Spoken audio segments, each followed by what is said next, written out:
Ich habe den Epson PX8 nicht zum Laufen bekommen. Was genau das Problem ist, konnte ich durch das Messen nicht herausfinden. Ich vermute, es liegt in der Spannungsversorgung, da dort die Messresultate nicht dem in der technischen Dokumentation entsprechen.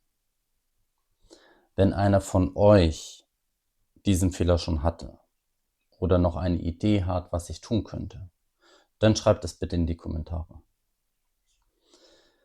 In den nachfolgenden 6 Minuten fasse ich das Prüfen der Werte aller mir bekannten Messpunkte zusammen. Die 6 Minuten sind stark verkürzt, das gesamte Messen dauerte über eine Stunde. Ich habe versucht, es so gut es geht nachvollziehbar zu machen. Hilfreich wäre allerdings, wenn ihr die technische Dokumentation dabei habt. Ich verlinke sie unten. Für alle, die sich das nicht antun wollen, sage ich schon mal Tschüss, bis zum nächsten Video. Dort dreht es sich wieder um mein Laserdisc-Projekt, was man hier bereits im Hintergrund wieder sieht. Ich bin deutlich weitergekommen. Wir haben nun ein sehr sauberes Signal, beziehungsweise ein relativ sauberes Signal. Sehr sauber, also habe ich es noch nicht bekommen, aber es ist relativ sauber, deutlich besser als das, was wir die letzten Male gesehen haben.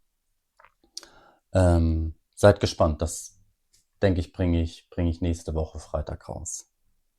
Ja, wenn ihr die Videos mögt, würde ich mich über ein Abo freuen.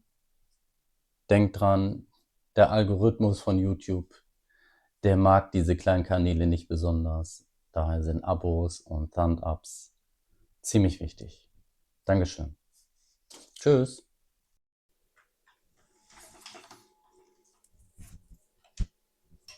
So, also im eingeschalteten Zustand soll an dieser CPU der Pin 23 High sein. Pin 23. Das ist 21, 22, 23. So. Und das sieht man da ein bisschen schlecht.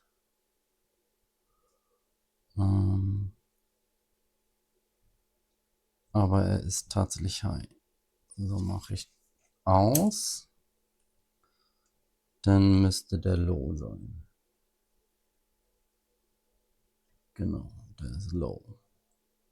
Im eingeschalteten Zustand ist der high. Okay, das ist schon mal gut.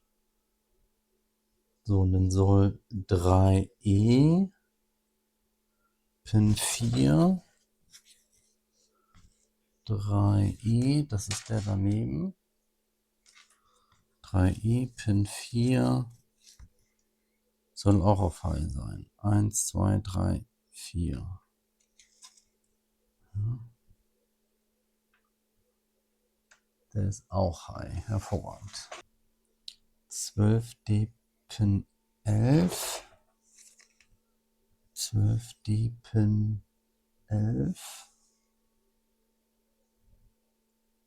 8, 9, 10, 11.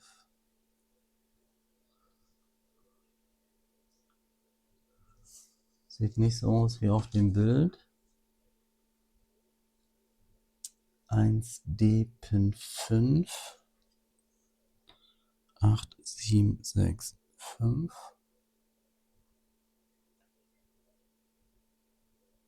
Ja, sieht so aus wie auf dem Bild. Mit 5 MHz, 4,9 sollte er haben. Ja, passt. Sieht man das drauf? Ja, okay. 4,9. Sieht gut aus. 14D, Pin 14.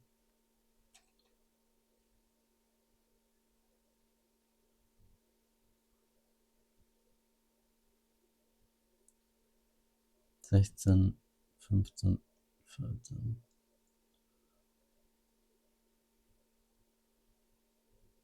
15 ist okay. 14 ist Nicht okay.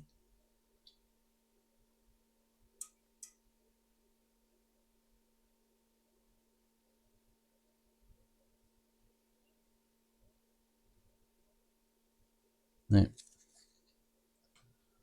Das muss ein Sägezahn aussehen.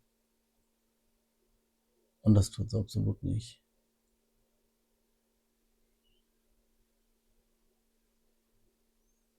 Pin 7 soll 35 Kilohertz sein. Ja, das passt wieder.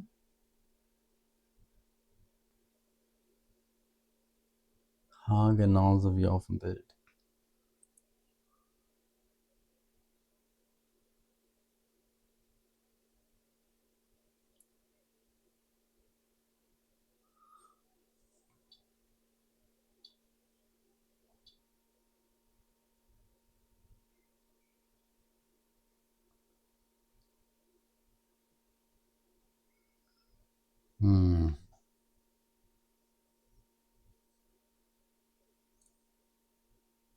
Hat eine Ähnlichkeit, aber das war es dann auch schon. So, also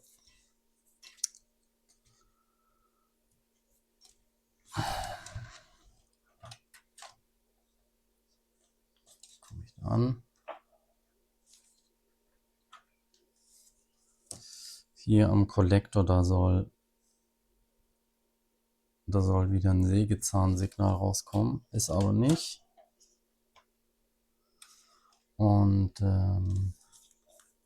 hier müsste plus 8 Volt sein und hier müsste minus 8 Volt sein. Das ist auch nicht der Fall.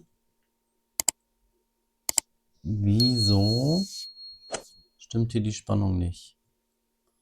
Also was ich schon geprüft habe, ist, Akku ist voll. Das ist korrekt. Das sind 5,3 Volt. Wir haben hier etwas mehr als 7 Volt als Netzteil. Da bin ich mir nicht so ganz sicher, ob das richtig ist oder ob das 8 Volt sein müssen. Gut, wenn ihr eine Idee habt, würde ich mich freuen, wenn ihr das unten reinschreibt in die Kommentare. Und ja, dann schauen wir mal weiter. Dann halt kein Video über Packet Radio mit den Epson PX8. Gut. Ich trinke erstmal was. Euch einen schönen Abend. Bis zum nächsten Mal.